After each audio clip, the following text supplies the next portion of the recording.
बच्चों को दुआएं, बड़ों को सलाम। फ़िज़ा है मेरा नाम। यूर वॉचिंग मॉर्निंग विद फ़िज़ा। नाज़रीन, आज का प्रोग्राम हम सबसे अफसोसनाक ख़बर से उसका आगाज़ करेंगे।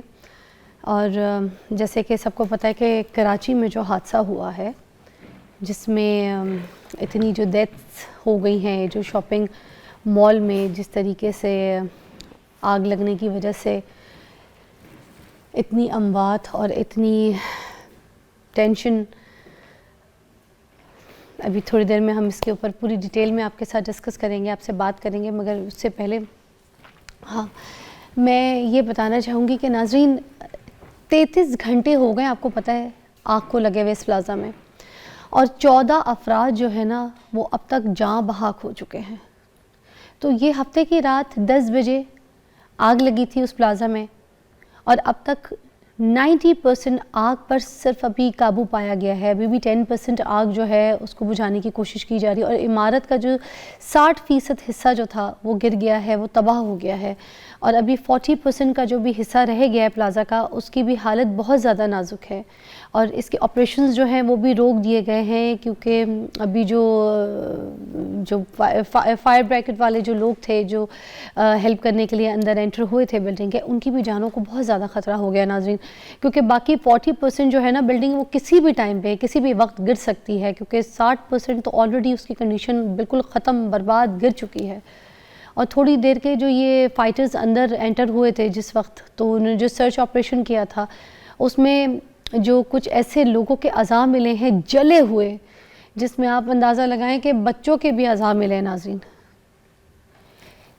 ये कब तक हम किस तरीके से ये सिचुएशंस और इस तरह से चीज़ें देखते रहेंगे? कब तक हमारे इरादे जो है ना वो मजबूत नहीं होंगे कि हम अपने इन बिल्डिंग्स का जब काम करवाएं, कोई कंस्ट्रक्शन करवाएं, तो हमारी ये सारी चीज़ें जो है ना, हमारी इलेक्ट्रिक सिस्टम जो है वो सारे चेक हो, वायरिंग्स चेक हो, और हमारी जो इलेक्ट्रिक की जो वायरिंग होती हैं, चीज़ें होती हैं, इसके ऊपर कोई चेक एंड बैलेंस नहीं। गवर्नमेंट के जो इदारे हैं ना, उनको इस पर काम करना पड़ेगा। इमरजेंसी एग्जिट्स होना बहुत ज़रूरी है। हमारे पास है ही नहीं, किधर से एग्ज़िट होना है आपने, है ही नहीं हमारे पास इमरजेंसी एग्जिट्स। अब लोग जो हैं वो अंदाज़ा आप ये लगा लीजिए कि अपने प्यारों को वहाँ ढूंढ रहे हैं। रात 10 बजे, मतलब हफ्ते की रात 10 बजे से अभी तक लोग प्लाजे के बाहर खड़े हैं और ये इंतज़ार में है कि शायद हमारा कोई प्यारा बच जाएगा। कितनी दर्दनाक ख़बर है, कितनी अफसोसनाक ख़बर है। आप सिचुएशन का अंदाज़ा नहीं लगा सकते ये कितनी पेनफुल है। मगर इस पे फिर मैं यही बात करूँगी कि ये हादसा तो हो रहा है, मगर आवाज़ यहाँ उठानी है सबसे पहले कि हमारे इदारे इसके ऊपर काम करें। हर साल कई इस तरह के बहुत सी खबरें मिलती हैं कि फ़लानी इमारत में आग लग गई, वहाँ आग लग गई, इस बिल्डिंग में ये मसला हो गया। And you know, Karachi is just like a hub. कोई चेक एंड बैलेंस ही नहीं है यहाँ। इधर भी, लाहौर में भी ऐसी सिचुएशंस आपको सुनने को मिलती हैं।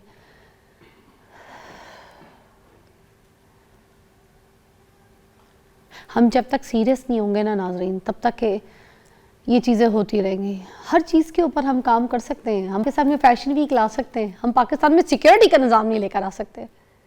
और सबसे बड़ी जो अभी तक की खबर है ना, मैं आपको कहूँ कि 60 से अबव अफराद जो है ना, उनका भी पता ही कोई नहीं चला कि वो किधर हैं, जिंदा हैं, मर गए हैं। वो जो बिल्डिंग गिर गई है उसमें, उस मलबे में दब गए हैं, गिर गए हैं, मर गए हैं, कुछ नहीं पता, जल गए हैं, कुछ नहीं पता। उन फैमिलीज़ का, उन लोगों का क्या हाल होगा। देखिए, जो लाशें भी अभी तक मिली है ना, वो भी काबिल शनाख्त तो नहीं है, जल गई हैं इतनी बुरी तरीके से कि उनका पता भी नहीं चल रहा। अब वो DNA टेस्ट के काबिल भी रही हैं वो लाशें के नहीं, कुछ नहीं पता। It's really painful. अंदाज़ा लगाएं नाजरीन, उनके पीछे जो उनके घर वाले, फैमिली वाले लोग हैं, उन पर क्या बीत रही होगी इस वक्त, कि उनको नहीं पता कि वो जल गए, मर गए, कुछ नहीं पता। अल्लाह ताला सबको, सबकी फैमिलीज़ को सब्र अता फ़रमाए जो ये लोग सफ़र कर रहे हैं इस बिल्डिंग के इस हादसे में। जो लोग हैं, नहीं हैं, अल्लाह ताला उनकी फैमिली को सब्र अता फ़रमाए और अल्लाह ताला कर्म अता फ़रमाए, क्योंकि अभी भी सिचुएशन ऐसी है। लोग ढूंढ रहे हैं, बिल्डिंग के बाहर खड़े हैं इस वेट में कि शायद किसी की आवाज़ आए, कोई निकल के आ जाए। या अल्लाह रहम फरमा, रहम की दुआ मांगे, रहम की दुआ मांगे। एक ब्रेक लेते हैं, ब्रेक के बाद हम बात करेंगे फिर अपने टॉपिक की तरफ। और यकीन कीजिए टॉपिक क्या रखें हम, क्या आपसे बात करें, किस तरीके का कंटेंट लेकर आएँ। ये कंटेंट हमें इस तरीके का मिल रहा है, ये न्यूज़ें मिल रही हैं हमें कि ये इस तरह की खबरें सुबह सुबह देनी पड़ रही हैं। या अल्लाह रहम फरमा, रहम की दुआ मांगे। ब्रेक लीजिएगा।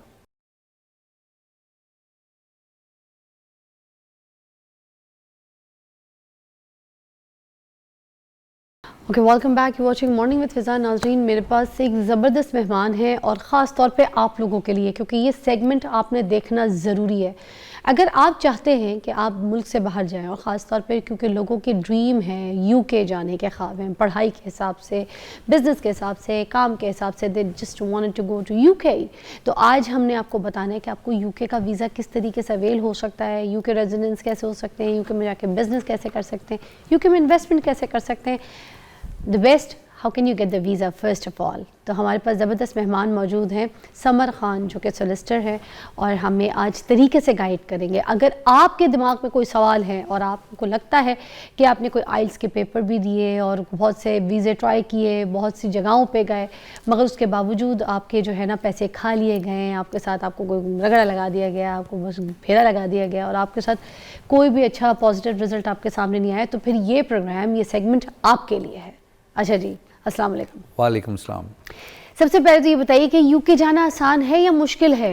थैंक यू वेरी मच फिज़ा, आपने सबसे पहले इस प्रोग्राम के लिए तो बड़ा अच्छा प्रोग्राम कर रही हैं। और इन हवाले से यूके जाना आसान या मुश्किल, ये एक बहुत पुराना, सदियों पुराना क्वेश्चन है, लेकिन आप इसको कैसे अडॉप्ट करती, मसला ये कि क्योंकि देखें, हमने तो ये देखा है कि लोग अपनी ज़मीनें, जायदाद, सब कुछ, माएँ अपना जेवर सब कुछ भेज देती हैं बच्चे को यूके भेजने के लिए, उसके वीज़े के पैसे के लिए, यू नो ऑल दैट। तो ये लोगों ने तो अपनी जायदादें तक दाव पे लगा दी है। तो अब क्या ये वाकई इतना ही मुश्किल है कि हमें जायदादें भेज के बच्चों को यूके भेजना है?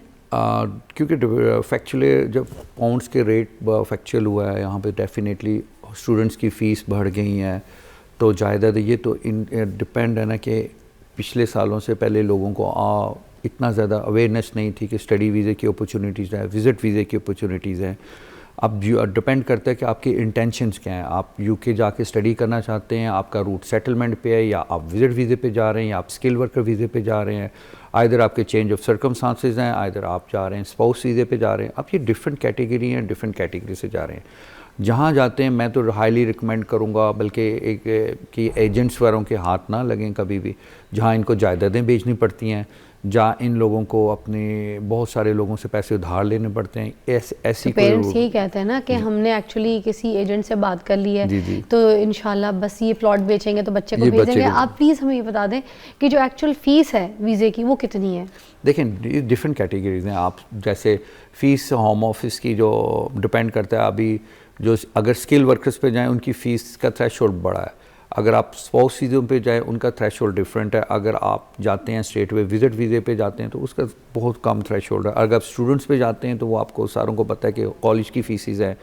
और इन सारों की अगर मैं पूछूं तो अमाउंट 1 बाय 1 करके अगर देखने वालों को बता दें, आसान हो जाएगा। विजिट वीज़ा से शुरू करते हैं। विजिट वीज़े का मैं स्टार्ट विजिट से करता हूँ। तो विजिट के लिए आप 127 पाउंड आपको चाहिए होते हैं कि विजिट वीज़े का। अब क्वेश्चन ये नहीं है कि आपने विजिट वीज़े की फ़ीस देनी है, क्वेश्चन ये है कि आपने किस लॉयर को या एजेंट को या इंग्लैंड से कोई अच्छा सोलिसिटर लेना है जो कि आपके केस को अच्छे तरीके से डील कर सके।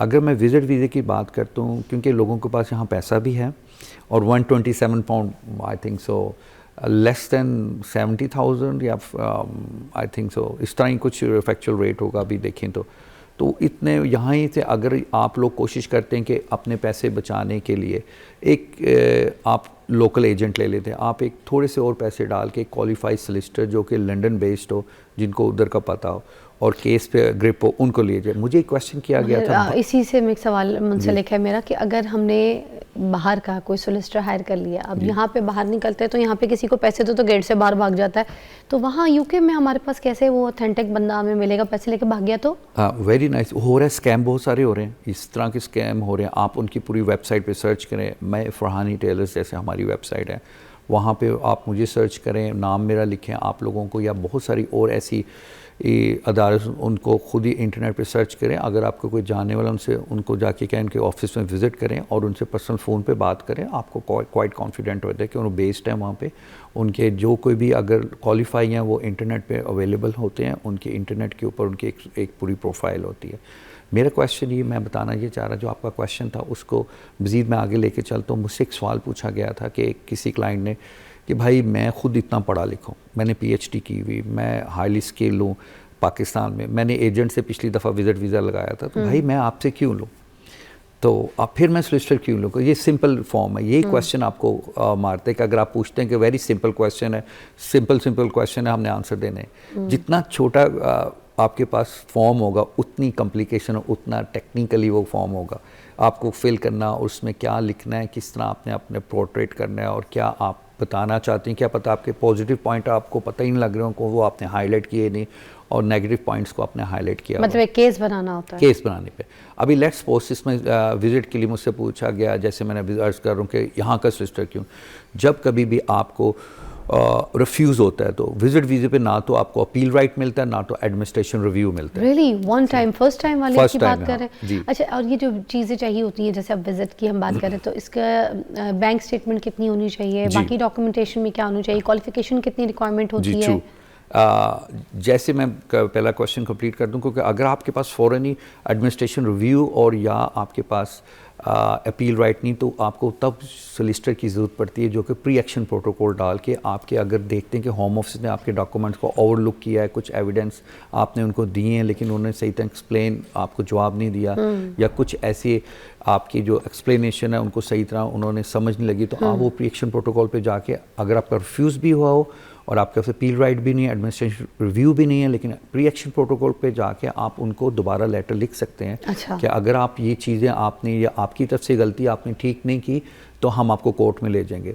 वो वही बंदा कर सकता है जिसने केस बनाया होता है, उसको पता होता है कि मैंने एंड पे जाके अगर होम ऑफिस से गलती करेगा तो मेरे पॉइंट्स पूरे टिकते हैं।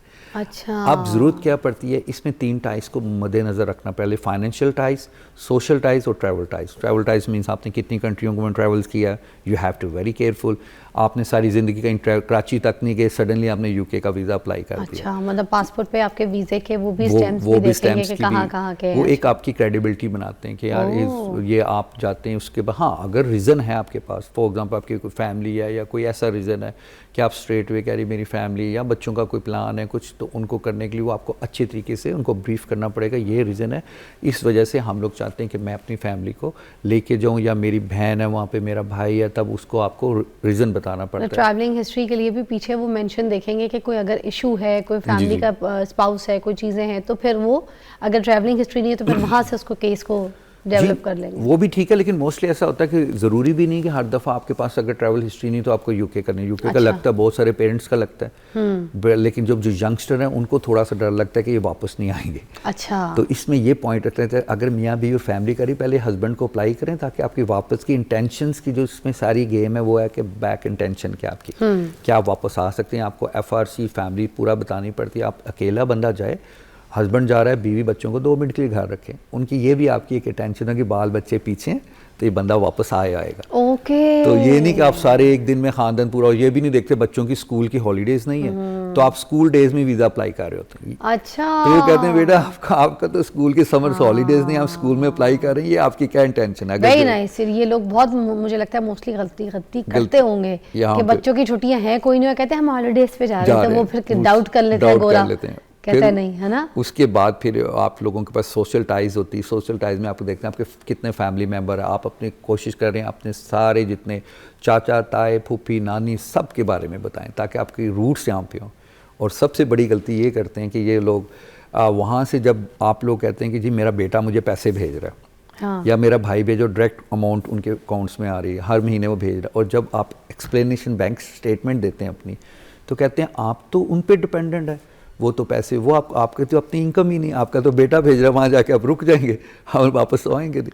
अच्छा, तो ये भी बड़ा क्रूशियल पॉइंट है, आपको बताना पड़ता है। आपकी जो स्टेटमेंट जैसी आप लोगों को वो देखते हैं कि आपका बेटा या आपका जो फैमिली मेम्बर ब्रदर या वो भेज रहा है पैसे, तो इट शोज़ कि आपकी अपनी प्राइवेट लाइफ नहीं है, आपका अपना कोई स्टेटस नहीं है उससे रिलेटेड, आपकी फाइनेंशियली स्ट्रॉन्ग नहीं, तभी आपको ज़रूरत पड़ती है बाहर से पैसे मंगाने। तो अगर कोई यहाँ पे जॉब कर रहा है, सैलरी स्लिप दिखा रहा है, अपनी बिजनेस इनकम दिखा रहा है, अपनी ट्रांजैक्शंस दिखा रहा है, अपने कामों की, तो फिर और अगर मियाँ बीवी दोनों साथ ट्रैवल कर रहे हैं तो फिर उसके लिए क्या मियाँ चीज़ बीवी की दिखानी भी एक और पड़ेगी? क्वेश्चन है। अभी मेरे पास और क्लाइंट्स आए थे, हस्बैंड के पास बहुत सारी फैक्ट्रियाँ, बहुत सारे पैसे, लेकिन बीवी का बैंक अकाउंट भी नहीं खुलवाया। मैं कहा क्या होगा बीवी का? हाँ जी, बैंक अकाउंट भी। मैं कहा क्यों, मोहब्बत कम होगी कि इतबार नहीं है? कहती नहीं ऐसे। मैंने कहा मुझे समझ नहीं लग रही कि यही क्वेश्चन वो करेगा, भाई बीवी का इतने सालों में तुमने बैंक अकाउंट तक नहीं खुलवाया, हाय कुछ स्टेटमेंट ही नहीं, स्टेटमेंट ही नहीं। फिर मैं कहा एटलीस्ट आप जॉइंट तो करो, आप लोगों को जॉइंट ही रखना चाहिए, क्योंकि इस तरह तो ये एक मुल्क है जहाँ पे बैंक एक्सेस है, तो हमने बीवी का बैंक अकाउंट क्यों नहीं खुलाया?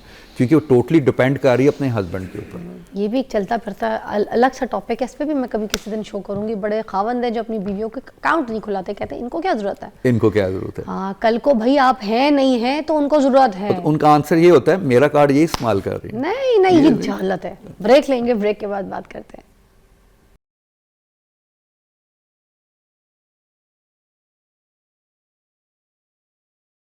Welcome back, you watching morning with Fiza. नाज़रीन, हमारे पास यूके के सोलिसिटर इधर मौजूद हैं और सिर्फ इसलिए हमने इनको यहाँ पे मदऊ किया है ताकि आपके जो वीज़े के प्रॉब्लम्स हैं, इश्यूज़ हैं, उसके ऊपर बात कर सकें। अच्छा, लोग असाइलम लेने के लिए जो है ना चले जाते हैं और उसके बाद लोग ये सोचते हैं कि हमें 4 साल या 5 साल का अर्सा जो है वहाँ पर रहना पड़ेगा। मेरे ख्याल से 5 साल का ड्यूरेशन जो था वो था कि जिसमें जाके असाइलम लोग ले लेते हैं और फिर वहाँ पर रिहाइश पजीर हो जाते हैं और केस फाइल कर देते हैं। बट अब कुछ सिनेरियो चेंज होने लगा है, शायद इसके बारे में आपको पता नहीं है। अब वो जो टाइम ड्यूरेशन है कि वो पाकिस्तान नहीं आ सकते, वहाँ पे बाउंड होंगे रहने के लिए असाइलम के केस के लिए, तो वो कितना टाइम, क्या सिचुएशन है अभी आप जानते हैं? जी असाइलम्स के लिए जो अभी रिसेंटली चेंजिंग्स आ रही हैं, लेकिन इसको बहुत सारा मिसयूज़ भी किया जा रहा है। लेकिन मेरी ये कोशिश होती है कि हम क्लाइंट को अच्छे तरीके से बताया जाए कि असाइलम के मायने क्या हैं, इसको आपने असाइलम्स कौन लोग डाल सकते हैं, किन का राइट है, और जस्ट आपकी एप्लीकेशन डालना इज़ नॉट अ वर्क। तो जो बेसिकली अभी जो न्यू चेंजेस आ रही हैं, अभी असाइलम को 5 लाइक इस रिफ्यूजी स्टेटस है आपके पास, इसमें सबसे पहले 5 कन्वेंशंस होती हैं, उसमें से कोई एक ग्राउंड्स को में से अगर आपसे रिलेटेड हैं तो तब आप असाइलम्स को लेके आगे चल सकते हैं। For example race, nationality, politically base पे और रिलीजियस बेस पे और सोशल ग्रुप के ऊपर। एक पॉलिटिकल बेस, लाइफ थ्रेट्स पे भी ये सब इसके अंदर आपके लाइफ थ्रेट्स। अब मैं पहली 2 हम पाकिस्तान में बैठा हूँ, सिर्फ रेस और नेशनैलिटी को छोड़ के 3 ग्राउंड्स। अगर रिलीजियस बेस पे है, फॉर एग्जांपल कोई शिया सुन्नी का मामला है, ठीक है, मज़हब का है, क्रिश्चियन इंडियन या शादी या कोई ऐसे मामला होते हैं, या आपके कोई रजब भट्ट की जैसे स्टोरियाँ चल रही थी, कोई तो मजहबी ब्लास्फेमी एक्ट के अंदर जो चीज़ें आती हैं। तो जो रजब भट्ट की स्टोरी थी, असाइलम ले सकता था वो? असाइलम ले सकता था, तो क्यों नहीं लिया उसने? I don't know. उसकी तो जहाँ तक मेरी अंडरस्टैंडिंग है कि उसके ऊपर FIR भी हुई थी, उसकी लाइफ को भी ख़तरा था। हाँ, लेकिन फिर क्यों नहीं लिया वो? अब ये तो उसके लॉयर देखिए और उसकी इंटेंशन, अगर वो समझता है कि उसको ख़तरा नहीं है, वो हैंडल कर सकता था, उसने नहीं लिया। हाँ। उसको पता था कि मैं हैंडल करके मेरे पे झूठी हुई है और मैं इसको डिफेंड कर लूँगा। अगर उसने डिफेंस किया और वो ही इज़ ऑलवेज फाइन।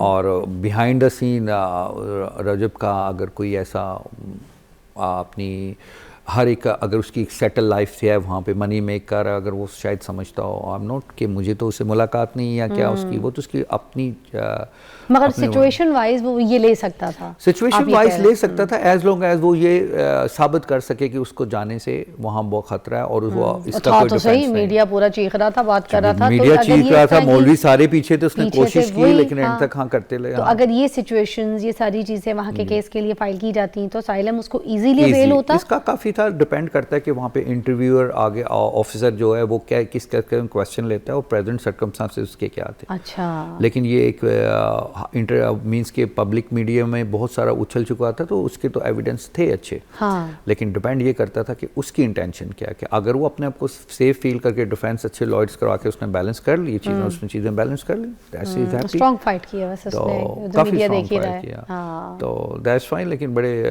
उसके अलावा ये अगर आप लोगों रिलीजियस बेस पे जिस तरह के सिनेरियो होते हैं, फिर पॉलिटिकल में जैसे इमरान खान साहब के वर्कर्स को काफ़ी मामला हुए, तो वो उधर जाके उन लोगों ने काफ़ी फाइल्स किए इमरान खान की बेस पे, फिर जैसे MQM के शुरू में थे, जैसे अल्ताफ़ हुसैन ग्रुप्स के जितने भी थे मेंबर, इस तरह के पॉलिटिकली बेस पे जो भी लोग करते तो रहते, उन्होंने भी असाइलम इजीली ले लिया। इजीली। तो उन्होंने अपने ज़मानों में उन्होंने अप्लाई किया, फिर उनके इंटरव्यूज़ आए, कईयों के रिजेक्ट हुए, कईयों के एक्सेप्ट हुए, डिपेंड करता है इंटरव्यू और उनके पेपर वर्क पे और उनकी क्या रियलिटी स्टोरी। और ये जो जा रहा होता है केस जो जा रहा होता है असाइलम का, वो कितने टाइम का ड्यूरेशन होता है, प्रोसेस कितने टाइम का होता है और कब तक पता चल जाता है? देखें, इसमें ना डिपेंड करता है कि सबसे पहले तो 2-2 साल लग जाते थे, फिर कोरोना बीच में आ गया, फिर टाइम भी ज़्यादा हो गया। अब कुछ लोगों के हफ्तों में पता चल जाते हैं, 6 हफ्तों में। आप पहली स्टेज आपको रजिस्टर करना पड़ता है, आप फ़ोन पे रजिस्टर करा लें अपने क्लेम को।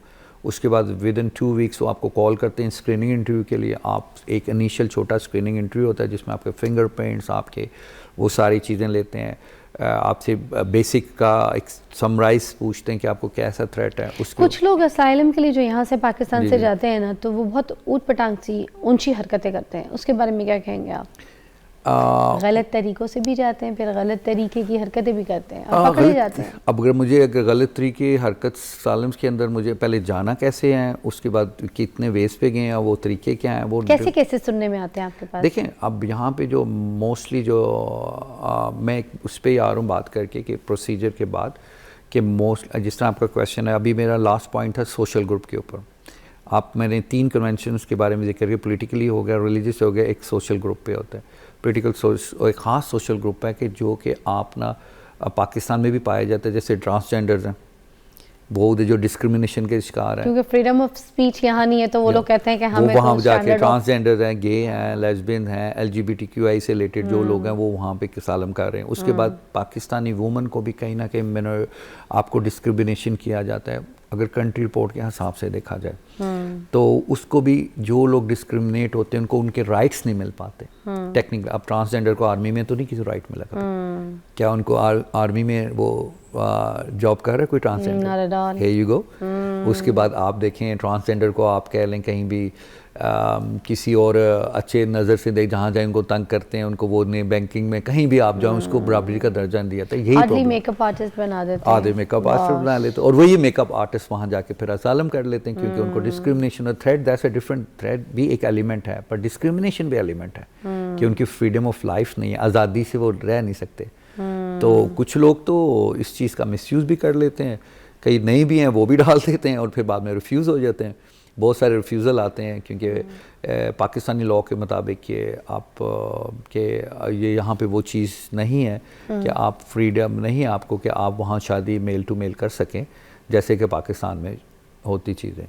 अच्छा, मुझे ये भी बताइएगा कि जो यहाँ से लोग जाते हैं गोरियों से शादी कर लेते हैं, डील करते हैं कि मैं जो हूँ ना तो मैं इतने पैसे दूंगा और मुझसे तुम शादी कर लेना और मुझे जो है ना वहाँ पर सारा कुछ ये मिल जाएगा और मैं वहाँ रहना शुरू हो जाऊँगा और सब कुछ अच्छा हो जाएगा, उसके बाद तुम जानो मैं अपना जानूँ, but I will pay you for this. अच्छा, बड़ा अच्छा क्वेश्चन। आजकल गोरियाँ इनसे बहुत तेज़ हो चुकी हुई हैं क्या मतलब? गोरियाँ बहुत तेज़ हो चुकी हैं। वो मीन्स के पहले 10 साल 15 साल पहले जब यूरोपियन राइट्स थे तो वो लोगों के साथ काफ़ी ये सिलसिला कार सुनने में आया, लोग पकड़े भी, शेम मैरिजेस से पकड़ के भेजे भी गए। अब ऐसे ऐसे केसेस थे कि उस टाइम होम ऑफिस थे, बहुत सारे इतने चेक एंड बैलेंस नहीं थे, लेकिन उसके बाद से चेक एंड बैलेंस बहुत स्टार्ट हो गए। एक ने यहाँ शादी की, दूसरी 2-2 शादियाँ करके, एक बंदे से ये से 3-3 शादियाँ की हुई हैं। जब उनकी फाइलें खुलती हैं पकड़े जाते थे। तो अभी के लिए तो ये है कि मैं तो किसी को रिकमेंड नहीं करूँगा कि इस लास्ट 5 सालों में से ऐसे केस कभी नहीं हमने देखे कि शेम मैरिजेस में हो, क्योंकि लिविंग टुगेदर का रिलेशनशिप बन जाता है। कैसे आप प्रूव कर सकते हैं? आजकल इंटरव्यू आते हैं, अब इंटरव्यू में वो सबसे पहले पूछेंगे लेट्स सपोज मियाँ बीवी इकट्ठे रह रहे हैं, शेम मैरिज, जब तक वो इकट्ठे नहीं रह रहे तब तक आपकी शादी वो आप अपना इंटरव्यू पास ही नहीं कर सकते। अगर इकट्ठे रह रहे हैं तो आपका एक स्टैब्लिश रिलेशनशिप है, आप इकट्ठे रह के आप एक ही बेड पे सो रहे हैं, स्टैब्लिश रिलेशनशिप है। अनमैरिड पार्टनर है, वट एवर, अब वहाँ पे क्वेश्चन ये पूछेंगे, जी आप जब आए थे आप मुझे ये बताएं कि फ्रिज में लास्ट टाइम इंटरव्यू होता है जब इस किस्म का, अगर उनको कुछ भी है तो फ़ौरन उसी टाइम बुलाएंगे आपको कि आप फ़ौरन आके हमारे इंटरव्यू क्लियर करें कि हमें डाउट है कि आप शेम मैरिज, आप शादी, आप लोगों ने पैसों से शादी की या आप कुछ ऐसी है। सवाल पूछेंगे आपसे, फ्रिज में लास्ट टाइम क्या पड़ा हुआ था घर से निकलते हुए? मियाँ बीवी के सामने पता है, फ्रिज में तो पता होना लास्ट टाइम क्या होता है। अच्छा नाश्ता आप क्या करके आए थे? लहदा पूछ रहे। अब वो कुछ और पूछ रहा है, वो कुछ और पूछ रहा है। पूछेंगे अच्छा चलें ये मानते हैं, आप बताएं अपनी बीवी के शूज़ का साइज़ क्या है? चलो बीवी मोटी हो सकती है, बंदा कहता है 14-15 जिस्म का, तो वो शूज़ तो कभी चेंज नहीं होता। अब उस शूज़ का वही क्वेश्चन उन पे जाएंगे। हाँ, इंटरेस्टिंग। तो उन पे जाएंगे, फिर पूछते हैं जब आप घर के एंटर होते हैं तो शूज़ किस तरफ पड़े होते हैं। ये लॉजिकली अगर एक रिलेशनशिप, आप दरवाज़ा खोलते हैं किसी का शूज़ किस तरफ पहुँच, फिर पूछते हैं आप अगर एक बेड पे सोते हैं, आप राइट साइड पे सोते हैं लेफ्ट साइड पे सोते हैं। तो ये ऐसे क्वेश्चन कहीं भी जाएं वो they are very clever, they are very smart. गोरा माइंड है, वो माइंड है। वो पूछते हैं कि हाँ, अच्छा आप लास्ट टाइम जब आप इकट्ठे कैसे आए, अगर तो इकट्ठे मियाँ बीवी थे तो इकट्ठे एक ही गाड़ी पे आएंगे। अब वो तो पता नहीं वो कैसे करने, वो क्योंकि ये फिर उनसे ये पूछा जाता है कि आप मुझे हमें ये बताएं कि चलें जो मेन चीज़ है इसमें कि आपको आपकी स्टोरी कैसे आप डेवलप की स्टोरी, इसके फैमिली मेम्बर्स कितने हैं, आपके बहनों के नाम। तो जब आप रिलेशनशिप में you have to think about it. सबसे मज़े की लास्ट टाइम आपने क्या खाया था, टेबल के ऊपर नाश्ता किस टेबल पे बैठ के किया था, किचन का रुख किस तरफ है, बाथरूम का दरवाज़ा कैसे खुलता है, आपकी स्टेप्स की सीढ़ियाँ कितनी हैं, अगर याद नहीं कितने स्टेप्स हैं, चल मतलब कंफ्यूज कर कितने। तो इसके लिए मगर सुने कुछ लोग यहाँ से भी, क्योंकि आपको पता है पाकिस्तानी कौम में बड़ी तेज और चालाक है, गोरा गोरा होगा अपनी तरफ से मगर काला भी अल्लाह का पाला है। तो जाता है वहाँ जाके जो है ना, जो गोरा गूका बोरा है उसको तो फिल्म, खैर किसी के रंग पे नहीं मैं बोल रही, मैं एक मैसी मिसाल बोल रही हूँ, प्लीज़ कुछ लिखिएगा नहीं। तो वो जो उनके दिमाग में जो सवाल जो चलाकी हैं, ये अपनी जो यहाँ पाकिस्तानी जाते हैं ना, उनसे महान चालाक होते हैं। अब पाकिस्तान में शादी की भी होती है, 4 बच्चे इधर होते हैं, वहाँ जाके उनको बताते नहीं और लिविंग रिलेशन में पड़ जाते हैं और वो कहते हैं तुम ही मेरी अप्सरा हो, तुम ही मेरी पूजा, तुम ही मेरी देवता हो।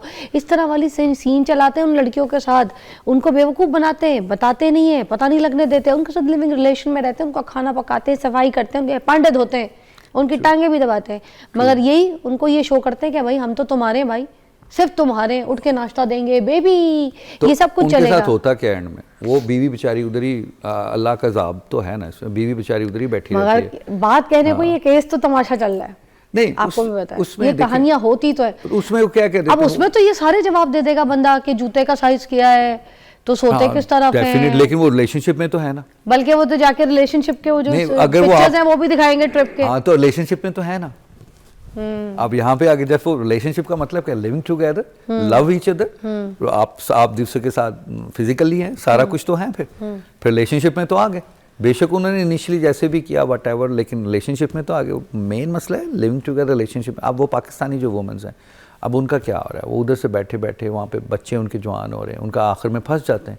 20 साल के बाद 10 साल के बाद बच्चे उधर जवान होते हैं, उनका ये होता है कि चलो मेरी वो बीवियाँ यहाँ की जो पाकिस्तान वाली कहते हैं चलो पैसे तो आ रहे हैं ना, कुमा के भेज तो रहा है ना हमारे बच्चों को, कुछ बता भी देते हैं, बता भी देते भाई ये मैं बच्चों के लिए तुम्हारे लिए तो कर रहा हूँ, तुम्हारे लिए तो जाके मैं ये कर रहा हूँ, तो उसकी वजह से मुझे उसकी बातें सुननी पड़ती, मैं तो उसके साथ सो नहीं सकता, उसको ये बातें, उसकी शक्ल देखने वाली नहीं है, उसकी बातें सुनने वाली नहीं है, वो ये खाती है वो।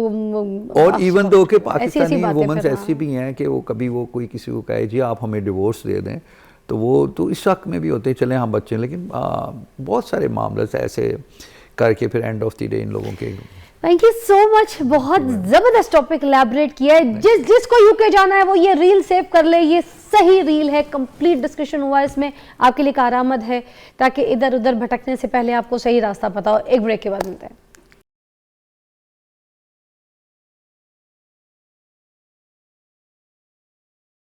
Welcome back, you watching morning Fiza. नाज़रीन, एक आपकी फेवरेट गेस्ट जो काफ़ी दिन से हमारे पास नहीं आ रही थी, बिकॉज बहुत बिजी होती है, सारी सी बातें, उनके क्लाइंट्स होते हैं, लोगों को देखना होता है, उनकी फैमिली भी है, सब कुछ है, फिर काम होते हैं, फिर जो उनके पेशेंट्स होते हैं वो भी प्रायोरिटी है, सबसे पहले इंपॉर्टेंट तो वही है। फिर रही बात आप लोगों की, तो आप लोगों के सामने आज इतने दिनों के बाद हमने मधु किया है डॉक्टर कंजा आफ्ताब को, जो कि डर्मेटोलॉजिस्ट हैं, किसी तारुफ की मोहताज नहीं, जितनी खूबसूरत हैं उतनी खूबसूरती की बातें भी आपके साथ शेयर करती हैं और आपको टिप्स बताती हैं और आपको तरीका बताती हैं कि कैसे आप जवान और ख़ूबसूरत रह सकते हैं।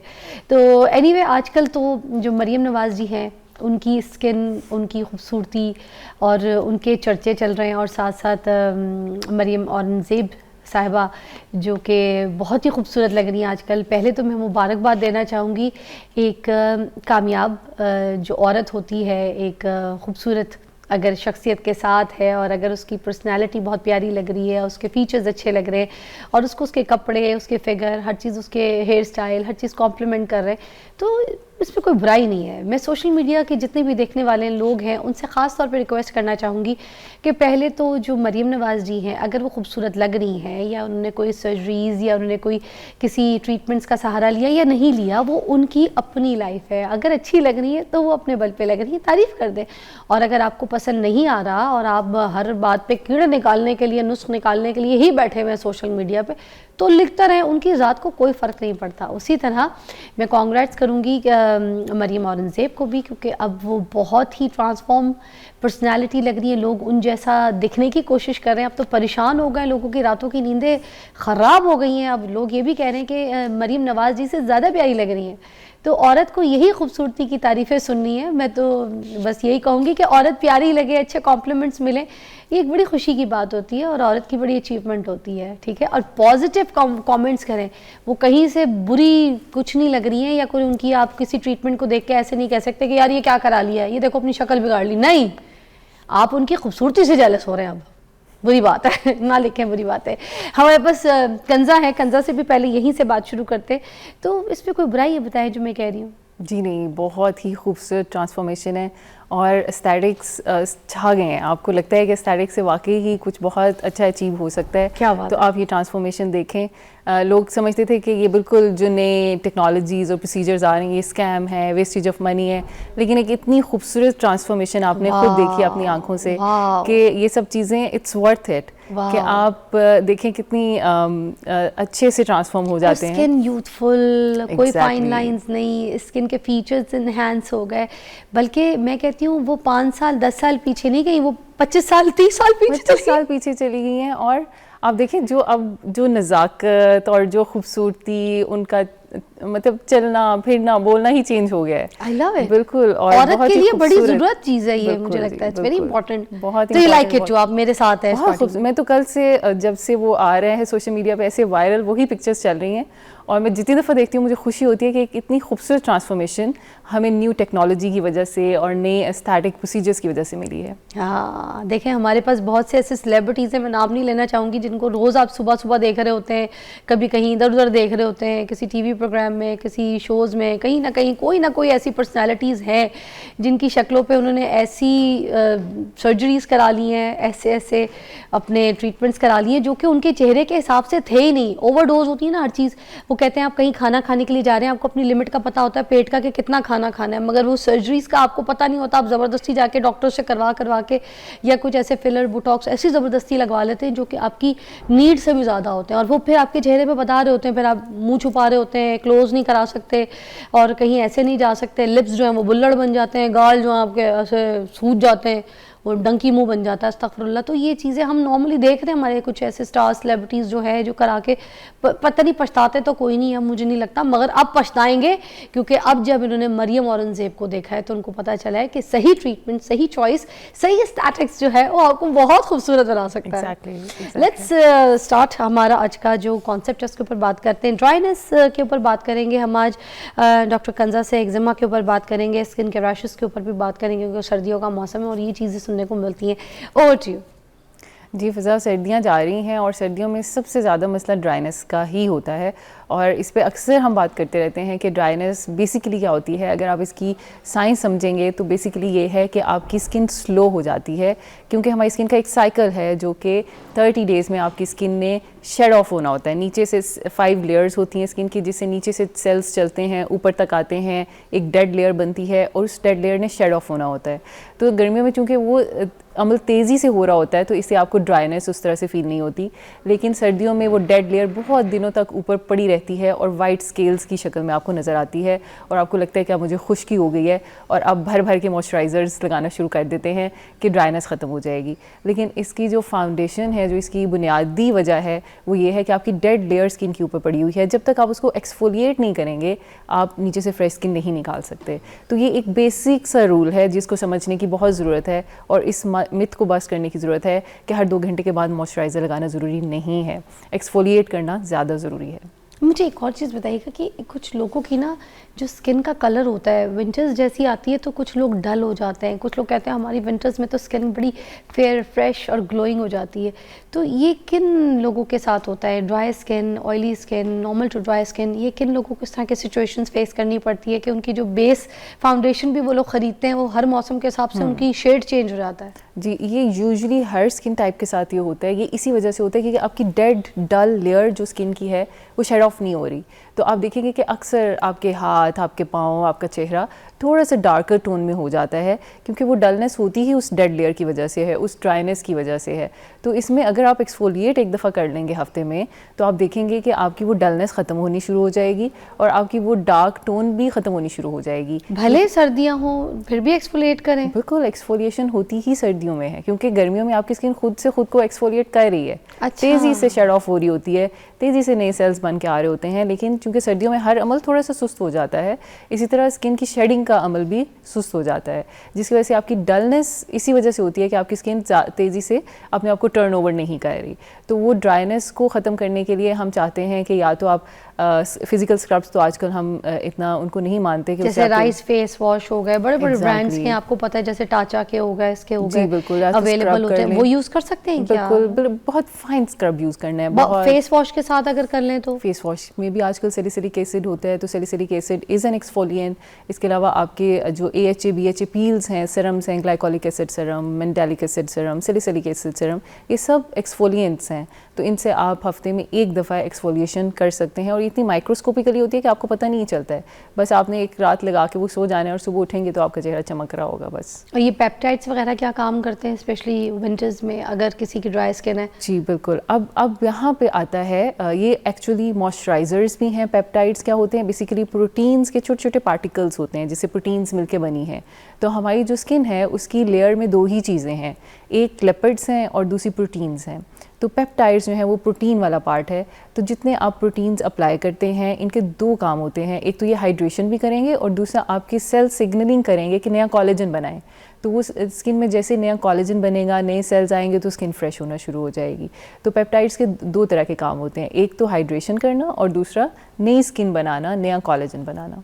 अच्छा, और क्या क्या ट्रीटमेंट्स अवेलेबल हो गई हैं अगर स्किन को हाइड्रेट करना है? तो कोई ऐसे इंजेक्शंस, कोई ऐसी ट्रीटमेंट स्किन के लिए स्पेशली हैं जो कि करवाई जा सकें? और जी बिल्कुल फ़िज़ा, अभी तो मैं कहूँगी इंजेक्टेबल मॉइस्चराइज़र्स आ चुके हैं। इंजेक्टेबल मॉइस्चराइज़र्स का ये मतलब है स्किन बूस्टर्स। स्किन बूस्टर्स हम लगाते हैं, आपने अक्सर नाम सुना होगा हाइलुरोनिक एसिड। हाइलुरोनिक एसिड के सीरम्स भी अवेलेबल होते हैं और अब वो इंजेक्शन फॉर्म में भी आते हैं, जिसे हम थोड़ी सी डीपर लेयर में, स्किन की डीपर लेयर में उनको इंजेक्ट कर देते हैं पूरी स्किन के अंदर। तो वो जो लिप पे लगता है वो भी तो हाइलुरोनिक होता है ना? जी, वो एक अलग तरह का हाइलुरोनिक एसिड है, उसको हम कहेंगे cross linked hyaluronic acid. Cross link का मतलब है कि वो वहाँ पड़ा रहेगा, वो डिजॉल्व नहीं होगा। अच्छा। लेकिन जो हम एज अ बूस्टर और एज अ मॉइस्चराइज़र यूज़ करते हैं वो non cross linked hyaluronic acid है, यानी कि उसके अलग अलग मॉलिक्यूल्स हैं, वो पूरी स्किन में फैल जाते हैं और वाटर एब्जॉर्ब करते हैं, जिससे आपकी स्किन पूरे सीज़न में, सर्दियों के सीज़न में हाइड्रेटेड रहती है और आपको मॉइस्चराइज़र लगाने की ज़रूरत नहीं पड़ती। रियली? तो उसको इंजेक्ट कहाँ कहाँ किया जाता है ये भी बता पूरी स्किन के अंदर इंजेक्ट होते हैं, आंख के एरियाज पे भी, क्योंकि सबसे ज़्यादा ड्राइनेस तो ये eye area, under eye area के अलग बूस्टर्स होते हैं, और इस तरह कुछ बूस्टर्स हैं जो एक ख़ास टेक्निक से होते हैं। कमर्शियल नेम तो मैं नहीं लूँगी, वो जस्ट 5 पॉइंट्स में हम लगाते हैं और वो पूरी स्किन में फैल जाते हैं और सारे 6 मंथ्स तक आपको हाइड्रेशन देते रहते हैं। वाह, अच्छा। और अच्छा, ये जो पानी की भी कमी होती है इसके ऊपर भी बात करेंगे, क्योंकि हम पानी जो है सर्दी में बिल्कुल छोड़ देते हैं और फिर अगर हम क्या ट्रीटमेंट सब कुछ करवाते रहें, मुंह पे चीज़ें लगाते रहें, बड़े बड़े ब्रांड्स हम खरीद लें सब कुछ, मगर क्या सब कुछ लगाने के बावजूद अगर पानी ना पिए तो स्किन का काम चलेगा या नहीं चलेगा, इस पर बात करेंगे एक ब्रेक के बाद कंजा के साथ।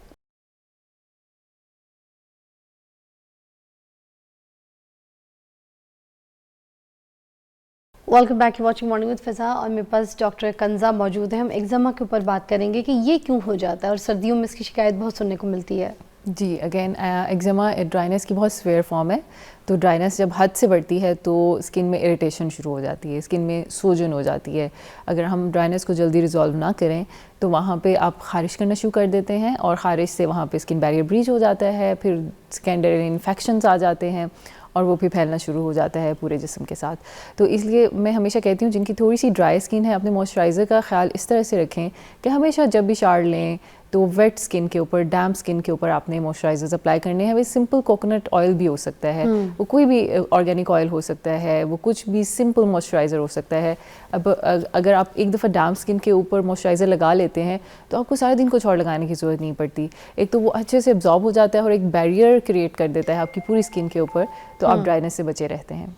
अच्छा, और ये जो हमारे पास हमें बताया जाता है कि स्किन रूटीन बनाए, स्किन रूटीन 2 3 4 चीज़ें लगा के हम अपने चेहरे को जो है ना उसको मैनेज कर रहे होते हैं, तो ये बहुत ज़रूरी है कि हर इंसान को स्किन रूटीन को फॉलो करना? अच्छा, वैसे कुछ लोगों को तो ज़रूरी होता है। लाइक अगर आपको कुछ प्रॉब्लम है, जैसे एक्नी है, तो एक्नी वालों को अपने एक्टिव्स लगाने हैं जो भी डॉक्टर ने प्रिस्क्राइब किए हैं। अगर ड्राइनेस है तो आपको एक ख़ास किस्म के मॉइस्चराइजर्स लगाने हैं। किसी को कुछ और प्रॉब्लम होती है, रोजेशिया का प्रॉब्लम है, तो उसके लिए कुछ मेडिसिन्स होती हैं वो आपको लगानी होती हैं। लेकिन उसके अलावा बहुत सारे एक्टिव्स आप स्किन पे लगाएंगे तो स्किन डेफिनेटली इरिटेट होगी, आपको छोटे छोटे बम्प्स बन जाएंगे, इरिटेशन होगी, इचिंग होगी। तो हमेशा मैं कहती हूँ कि लो एंड स्लो स्टार्ट करें और बिल्कुल बहुत सारी चीज़ें देख के ट्रेंडिंग में इंस्टा पे या सोशल मीडिया पे देख के हर चीज़ ना लगाएं अपनी स्किन के ऊपर, क्योंकि मैंने बहुत सारी टीनेजर बच्चियों को देखा है जिनको स्किन केयर की ज़रूरत भी नहीं होती है, स्किन बिल्कुल यंग प्लम हाइड्रेटेड स्किन होती है और नाइसिनामाइड लगा रही हैं। नाइसिनामाइड का क्या रोल है इतनी यंग स्किन के अंदर? कुछ रोल नहीं है। उल्टा आप इतना हाई कंसंट्रेशन में 10% नाइसिनामाइड लगा लेंगे तो आपकी स्किन का बैरियर ब्रीच हो जाएगा। एक्नी होती नहीं है, हो जाती है उसके बाद। तो इसलिए जब तक आपको एक्नी है ही नहीं तो आपको नाइसिनामाइड कुछ नहीं कहेगा, राइट? या फिर आप 25 ईयर्स के बाद शुरू करें, जब आपकी स्किन में डिहाइड्रेशन शुरू हो गई है या कोलेजन जाना शुरू हो गया है, तो मैं ख्याल है 25 से पहले कुछ खास स्किन केयर की सच ज़रूरत नहीं होती। और जितने स्टेप्स बढ़ाते जाएंगे आप स्किन को डैमेज करते जाएंगे। कुछ भी है, केमिकल ही होते हैं ना? केमिकल्स हैं, बिल्कुल। तो ये हाइलुरोनिक सेफ होता है? बच्चे बड़े सब लगा सकते हैं क्या? अच्छा, मैं आपको बताऊं, हाइलुरोनिक भी सबको सूट नहीं करता। मुझे हाइलुरोनिक एसिड बिल्कुल सूट नहीं करता। मैं जब भी लगाती हूँ मुझे एक्ने हो जाती है। तो वही है कि ओवरडू है ना, मतलब हाइड्रेशन है, तो समटाइम्स हो सकता है कि आपकी ऑयली स्किन है और आपने ऊपर बहुत ज़्यादा हाइलुरोनिक एसिड लगाना शुरू कर दिया है, तो वो एक मॉइस्चराइजिंग एजेंट है, उसने आपके पोर्स क्लॉग करना शुरू कर देने हैं और कुछ दिनों में एक्ने बढ़ जानी है।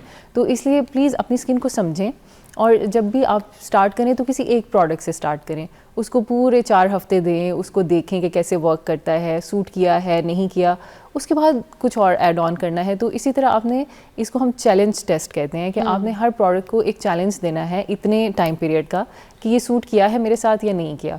उसके साथ फिर आपने कुछ और कॉम्बिनेशंस बनाने हैं और बहुत सारे कॉम्बिनेशंस अलग अलग नहीं बनाने हैं। अपने डर्मेटोलॉजिस्ट से ज़रूर मिलें एक दफ़ा, अपनी स्किन का मुआयना कराएं कि आपकी स्किन किस कैटेगरी में फॉल करती है, ड्राई है, ऑयली है, कॉम्बिनेशन है या सेंसिटिव स्किन है। फिर हर स्किन के कॉम्बिनेशंस डिफरेंट होते हैं, हर कोई हर प्रोडक्ट यूज़ नहीं कर सकता। अच्छा, मुझे लगता है कि डर्मेटोलॉजिस्ट के पास जब जाना चाहिए, जो ड्राई स्किन वाले, स्पेशली जो सेंसिटिव स्किन वाले जो लोग हैं, उनको तो ये अपने मेकअप प्रोडक्ट्स भी जाके डर्मेटोलॉजिस्ट को दिखाने चाहिए, या फिर उनसे पूछना चाहिए कि हम जो ये फाउंडेशंस, ये जो प्रेप करते हैं पहले स्किन को, अब तो पहले क्योंकि बेस दूसरी होती थी जो स्टिक फॉर्म में लगाते होते थे लोग, या फिर केक फॉर्म में लगाते होते थे, अब तो दूसरी चीज़ें आ गई हैं। अब सारी दुनिया जो है वो लिक्विड पे चली गई है, स्टिक्स भी हैं तो उसकी भी अंदर बहुत मॉइस्चर होता है, चीज़ें होती हैं। और मगर आपको पता होना चाहिए कि आपकी स्किन टाइप फाउंडेशन कौन सी है। अब कोई भी औरत फाउंडेशन के बगैर नहीं, बल्कि मर्द भी फाउंडेशन के बगैर नहीं चलते। तो आपको अपनी स्किन टाइप पता होना चाहिए। डर्मेटोलॉजिस्ट के पास जाएं तो अपनी ये सब प्रोडक्ट भी उनको पूछें, दिखाएं, ताकि वो आपको बता सके कि इस प्रोडक्ट के अंदर क्या है, आपको किस तरीके की लुमिनस चाहिए, ड्राई के लिए चाहिए, ऑयली के लिए नहीं। बिल्कुल बिल्कुल। और अच्छे ब्रांड्स के ऊपर लिखा हुआ होता है, जैसे फॉर ऑयली स्किन लिखा होता है उन्होंने कि दिस इज़ नॉन कॉमिडोजेनिक, कि आपकी एक्नी नहीं करेगी, this is for oily skin. और फिर आजकल तो अच्छे ब्रांड्स जो हैं वो सन प्रोटेक्शन भी साथ लेके आ रहे हैं। फाउंडेशन के अंदर ये SPF होता है, उन्होंने लिखा होता है कि ये 50 है, ये 30 है, और इसमें +++ के साइन भी बने होते हैं। मतलब एक सन ब्लॉक की जो अच्छी खसूसियात होती हैं वो आजकल फाउंडेशंस में भी हमें मिल रही हैं। हाउस लैब की, मैक की बहुत सी ऐसी बेसिस है जिनके अंदर ये ऑलरेडी अवेलेबल होता है ऑलरेडी। तो ये बहुत ही अच्छा कॉम्बो होता है कि आपको सन ब्लॉक भी मिल रहा है, आपको सन से भी कवरेज मिल रही है और एक अच्छा सा फाउंडेशन भी है। और अब तो बहुत अच्छे सीरम साथ ऐड किए हुए हैं, मैंने अक्सर देखा है, niacinamide, hyaluronic acid, vitamin C वगैरह एडेड होते हैं इन द फाउंडेशन। तो आपको अलग से प्रेप करने की भी ज़रूरत नहीं होती, वो सारे सीरम्स उसके अंदर ही हैं। तो सन ब्लॉक भी अंदर ही है, तो आप बस एक फाउंडेशन लगाएं and you are all set to go. अच्छा, what about the toners? Toners के पीछे बहुत लोग पागल हैं आजकल, बड़ा ट्रेंडिंग में है। मिस्ट हो गए, टोनर हो गए, फेस स्प्रेज हो गए, अच्छी कंपनीज के, किसी भी फ्रूट के हो गए, खीरे के हो गए, किसी किसी किस्म के कोई ऐसे जो मिस्ट चेहरे पे लगा रहे होते हैं, तो उनकी भी बहुत ट्रेंडिंग है। तो ये हमारे चेहरे को नुकसान तो नहीं करता, क्योंकि हर कोई ख़रीदता भी है, मुल्क से बाहर जाता है तो लेता है, ब्रांड्स ख़रीदता है। तो is that okay to use? Yes, ख़ासतौर पे मिसेलर वाटर का बहुत ज़्यादा रोल है। मैं खुद उनको बहुत मानती हूँ।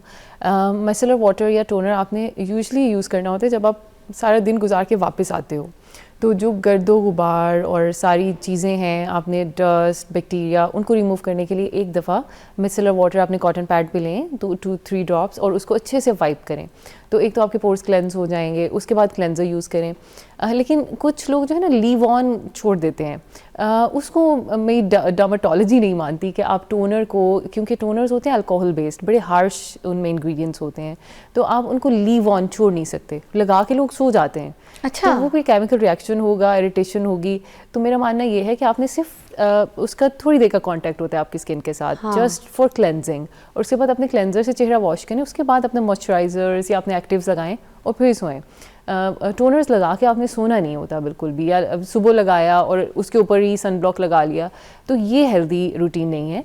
आपने टोनर को हमेशा वॉश ऑफ करना है और उसके बाद अपने मॉइस्चराइजर्स लगाने हैं, या जो भी आपके एक्टिव्स हैं या जो भी आपकी रूटीन है वो आपने लगानी है। तो जो टोनर्स हैं उनको कॉटन पैड से या हाथ की मदद से भी लगा सकते हैं? हाथ की मदद से ये होगा कि वो वाइप ऑफ नहीं हो सकेगा ना, आपने तो डस्ट रिमूव करनी है। अच्छा, toner to remove the dust, makeup, everything. तो वो उससे एक दफ़ा आपके पोर्स क्लेंज हो जाएंगे। उसके बाद जब आप अपने फेस वॉश से या क्लेंजर से चेहरा धोगे तो वो डबल क्लेंजिंग हो जाएगी। तो it's a very good routine के आप ज़रूर इसको इनकॉर्पोरेट करें अपनी रूटीन में। ये जो एक्जिमा और ड्राई स्किन वाले पेशेंट्स होते हैं आपके, तो ये क्या ये यूज़ कर सकते हैं इस तरह से? ये जो आते हैं, क्या कहते हैं, ऑयल बेस्ड क्लेंजर्स आजकल मार्केट में अवेलेबल हैं। जी, तो बस जैसे तेल को मुंह पे लगाते हैं वैसे ही हमने तेल को मुंह पे लगाया, मेकअप भी साफ हो गया और ऐसे मुंह भी धो लिया, पानी से साफ किया, तो बिल्कुल सॉफ्ट सी बबली सी स्किन हो जाती है। जी बिल्कुल। और अब तो मिसेलर वाटर भी अब ड्राई स्किन के लिए आ चुके हैं। जैसे टोनर होते थे ना पहले, अब बड़े एडवांस टोनर हैं, वो लिपिड बाइलेयर में होते हैं, यानी कि उसके इर्द गिर्द चिकनाई होगी और अंदर उन्होंने रखा होगा टोनर, मतलब छोटे छोटे मॉलिक्यूल्स होते हैं। तो अब ड्राई सेंसिटिव स्किन के लिए भी टोनर्स आ चुके हैं। तो you just have to go और चेक और उनको पढ़ें कि कौन सा ड्राई स्किन के लिए है, कौन सा ऑयली स्किन के लिए है। और उसके साथ साथ ऑयल बेस्ड क्लेंजर्स भी बहुत अच्छे हैं, उससे तो आपको और अच्छी हाइड्रेशन भी मिलेगी। लेकिन अगेन होगा यही कि आप पहले उसको लगाएंगे, मसाज करेंगे और फिर वाइप ऑफ करेंगे अपने कॉटन पैड के साथ, और फिर अच्छे जेंटल क्लेंजर से अपना चेहरा धोएंगे, और फिर गुड अमाउंट ऑफ मॉइस्चराइज़र जो कि जिसमें सेरामाइड्स हो, नाइसिनामाइड हो, हाइलोरॉनिक एसिड हो फॉर ड्राई स्किन। ये वाले मॉइस्चराइजर्स बहुत सूट करेंगे ड्राई स्किन वालों को। Perfect, thank you so much Kanza, बहुत बहुत शुक्रिया। आई होप आपके लिए ये रील बहुत कारआमद होगी, इसको सेव करके रखिएगा। आपको अपना बहुत ख्याल रखिए। ब्रेक के बाद मिलते हैं।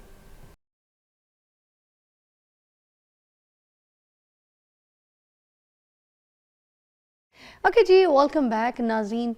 शम्स आशिक हमारे साथ मौजूद हैं और बड़े अच्छे कोरियोग्राफर हैं, डांस कोरियोग्राफी से पिछले 15 बरस से वाबस्ता हैं, बहुत अच्छा काम कर रहे हैं मीडिया में। और आपको पता है कि ऐसा प्लेटफॉर्म है हमारा कि हम ऐसे हर टैलेंटेड लोगों को जो है ये प्लेटफॉर्म देते हैं ताकि वो अपना काम, अपना नाम, अपनी चीज़ें लोगों तक पहुंचा सकें, आप तक दिखा सकें। आजकल शादियों का सीज़न है, हर घर में किसी को भी जो कोरियोग्राफी है वो चाहिए होती है, डांस प्रैक्टिसेस होते हैं, मेहंदी के फंक्शंस होते हैं, तो आप इनको हायर कर सकते हैं। ज़बरदस्त टैलेंट है। दूसरी बात, अगर मीडिया में कोई काम हो रहा है, कोई रिकॉर्डिंग्स हो रही हैं, कोई गाने हो रहे हैं, कोई शूट्स हो रही हैं, choreography is the most important thing जो कि चाहिए होती है। तो जो सिंगर है, जो और लोग हैं, मैं चाहूँगी कि वो भी इनके टैलेंट को देखें। मैंने भी इनके साथ एक गाना किया है, मेरा गाना कोरियोग्राफ किया था, एक प्यार का नगमा है। तो आज हमने इसलिए इनको मधु भी किया है कि अपनी चीज़ें जो है आप तक दिखाएं। कैसे? मैं ठीक ठाक, आप बताएं कैसे? अल्लाह का शुक्र। शम्स कैसा जा रहा है, सीज़न कैसा जा रहा है? माशाल्लाह बहुत अच्छा जा रहा है। इस टाइम तो फुल टाइम बिजी जा रहा है। बिल्कुल। अभी इस्लामाबाद था, इस्लामाबाद से लाहौर आया हूँ। अच्छा। और आपको पता है यहाँ पे लाहौर में भी स्टूडियो है। हाँ। तो इस्लामाबाद में अभी स्टार्ट किया, बना रहा हूँ उधर। Very nice. तो कितने टीम के लोग हो गए हैं पूरी कोरियोग्राफर्स में? वैसे मेरे जो स्टूडेंट्स हैं ना वो 50+। वाओ, 50+ स्टूडेंट्स सारे। यस। और ऐसे भी हैं जो मार्केट में इस टाइम काम कर रहे हैं बाकायदा प्रोफेशनली एज ए कोरियोग्राफर। अच्छा, इस तरह के ट्रेन कर दिए। 15 साल हो गए आपको? बिल्कुल बिल्कुल। इट इज डिफिकल्ट कि कोई इस तरह के काम को आपने आगे बढ़ाया तो? डिफिकल्ट तो होता ही है, जाहिर है हर काम, लेकिन अगर आप पैशन, ये मेरा पैशन था, तो जब मैं लेके चला हूँ तो फिर प्रोफेशन भी हो गया। हाँ, तो घर वालों ने इजाज़त दी? बड़ी कि मार लोगों ने खाई ये तो पहले नहीं कहा पहले कि तो बहुत डांस का करियर होता है, ये क्या करने लगे हो तुम? बिल्कुल, इसमें choreographer, ये करियर क्या? तो मुझे अभी भी मुझे लगता है कि डांसर्स जो है ना यहाँ पाकिस्तान में, डांस इतना कोई अच्छा मेरे ख्याल से उस तरीके का प्लेटफॉर्म नहीं है। हर Pay चीज़ wise का भी? है, बिल्कुल पे वाइज भी इतना नहीं है, और लेकिन हमने फिर भी इसको कैरी ऑन रखा है, और मुझे लगता है इसके प्लेटफॉर्म होने चाहिए। जैसे सिंगिंग का है, डांसिंग का कोई नहीं है। तो और इंडिया में तो बहुत ज़्यादा है, आपको पता है, इंडिया में तो हर जगह पे हैं। यूरोप में हर जगह, अगर हाँ आप जी, बाहर बिल्कुल, चले जाएं, बिल्कुल मुल्क ऐसे से ही है। बाहर, बिल्कुल। अमेरिका, कनाडा, एवरीवेयर, कोई या। भी सिंगर्स, कॉन्सर्ट्स, चीज़ें जो हैं बिल्कुल। कोरियोग्राफर के साथ मुंसलिक होती हैं, सारी ऐसे ही चीज़ें है, हो रही होती हैं, ऐसे ही है। शूटिंग्स, इनफैक्ट जो पिक्चराइजेशन होती हैं गानों की। कोई फिल्म का भी कोई काम जी किया जी, किसी चीज़ का? अभी ये ललकारा सिंह एक मूवी है, उसके गाने करवा रहा हूँ। उसके अलावा टीवी सीरीज कमर्शियल्स, आपको पता है वो तो चलती रहती हैं। फिर अभी जो चल रहा है ना, वो तो वेडिंग सीज़न है। हाँ। तो वेडिंग सीज़न में पूरी टीम बिजी हुई है, तो जो लोग, तो मैं खुद भी जाता हूँ। आप जैसे डांस कोरियोग्राफर जाके करवाते हैं, उनको जी, जी। प्रैक्टिस करवाते हैं, मुश्किल नहीं होता? लोगों ने किया नहीं होता? मुझे कभी लग पहले? मैं किसी भी बंदे को सिखा सकता हूँ कोई भी नॉर्मल पर्सन है उसको मैं इजीली सिखा सकता हूँ। अच्छा। बिकॉज ये ट्रिक है, एक डांस एक ट्रिक है, थोड़ा सा समझना पड़ता है। बीट को समझने वाला बंदा जो है ना, वो डांस को फॉलो कर सकता है। वाह। जो बीट को नहीं समझता वो मुश्किल है, लेकिन उसको भी करवा लेते हैं। बाज़ौक होना चाहिए इंसान। अच्छा, तो एक ब्रेक के बाद हम यहाँ पर इनका टैलेंट भी देखेंगे और कुछ डांस के स्टेप्स भी देखेंगे। ठीक है, ब्रेक।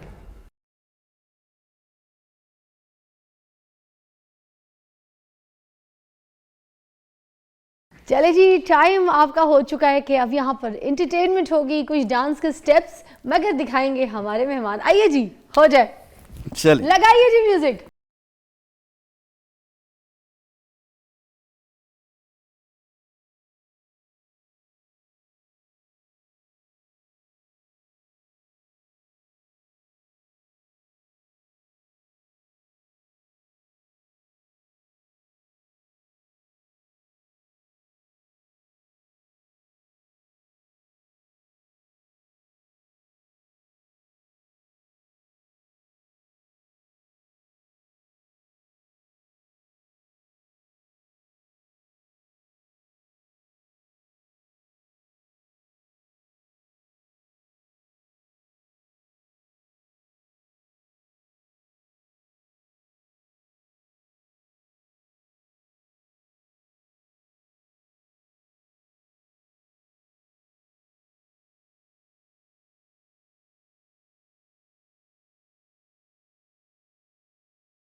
क्या बात है, अमेजिंग। ਤੁਸੀਂ ਤਾਂ ਬੜੇ ਗ੍ਰੇਟ ਡਾਂਸਰ ਹੋ। थैंक है? यू। बड़ा ਤੁਹਾਡਾ तो बड़ा स्पीड विच डांस है, आप तो यहीं से वीज़ा लगा के कहीं पे भी चले जाएंगे। वाओ, क्या बात है, क्या बात है। ये जो पैरों के, वो माय गॉड, क्या स्टेप्स थे, जो राइट और लेफ्ट ऐसे आप हवाओं में उड़ रहे थे जैसे। है ना, पानी में चल रहे थे ऐसा लग रहा था मुझे। बड़ी प्रैक्टिस। बस ऐसे ही समझे, अभी प्रैक्टिस। एक्चुअली पाकिस्तानी गाना कोई भी है, अच्छा मैं कोरियोग्राफ नहीं करता अभी, थोड़ा सा I know You know? I know. थोड़ा पावर वाला काम है हाँ, तो इस वजह से। मगर क्या स्टाइल आपने मारा, कोट वगैरह पीछे फेंक के, पूरे हीरो स्टाइल के आप तो, है ना। थैंक यू वाह, तो ये क्लासिकल भी आपको आता है? जी, मैं सारे डांस करता हूँ, ओके। और ये लेकिन क्लासिकल मैं ज़्यादा सिखाता हूँ, हम्म, खुद भी करता हूँ। हम्म, क्लासिकल का एक फॉर्म है सूफी, हम्म, वो मुझे ज़्यादा पसंद है, अच्छा तो वो मैं खुद करता हूँ। अच्छा। अच्छा, कुछ लोग, कुछ कोरियोग्राफर्स ऐसे हैं हमारी इंडस्ट्री के भी ऐसे हैं जिन्होंने सिर्फ और सिर्फ उन लोगों को फॉलो किया, जैसे कोई माइकल जैक्सन को आपको पता है, आइकॉनिक। तो ऐसे बहुत से कोरियोग्राफर्स आए जैसे बहुत बड़े कोई डांसर्स हैं या कोई सिंगर्स हैं जिनका कोई एक यूनिक सा स्टाइल है, उसी को कॉपी करके उन्होंने कोरियोग्राफी की, आगे अपनी कोई चीज़ जो है, अपनी वैरायटी नहीं दिखाई। बहुत से ऐसे हैं, आपको भी पता जी है। जी, ऐसे ही तो है। आप उनके बारे में क्या कहेंगे और अपनी वैरायटी के बारे में क्या कहेंगे कि क्या आपको लगता है कि हर तरीके की वैरायटी दिखानी चाहिए? बिल्कुल, बिल्कुल। स्पेसिफिक किसी के स्टाइल को उठा के कॉपी करके अपनी वैरायटी ना दिखाना, तो फिर टैलेंट तो नहीं हुआ, यस, वेरिएशन भी नहीं हुई। देखिए डांस, मैं डांसर कोरियोग्राफर उसको मानता हूँ जिसको हर चीज़ आती है। उसको क्लासिकल भी आना चाहिए, उसको हिप हॉप भी आना चाहिए, और प्रॉपर स्टाइल में उसको सालसा भी आना चाहिए, उसको कंटेम्प्रेरी भी आना चाहिए, मतलब उसको डिफरेंट स्टाइल और डिफरेंट स्टाइल को कैरी करना आता हो। कहना बहुत इजी है, करना बहुत मुश्किल। बस अभी थोड़ा सा हम आपको मेहंदी का, आप क्योंकि सीजन भी है, जी जी, मेरा ही एक गाना है मेहंदी वाली रात, तो उसके ऊपर भी जरा हम कुछ करके दिखाएं। जरूर जरूर। आए, अब मैं आपको फॉलो करूंगी Yes, और yes. आप करेंगे। आ जाए जी, मेहंदी वाली रात। तो मुझे कराना है।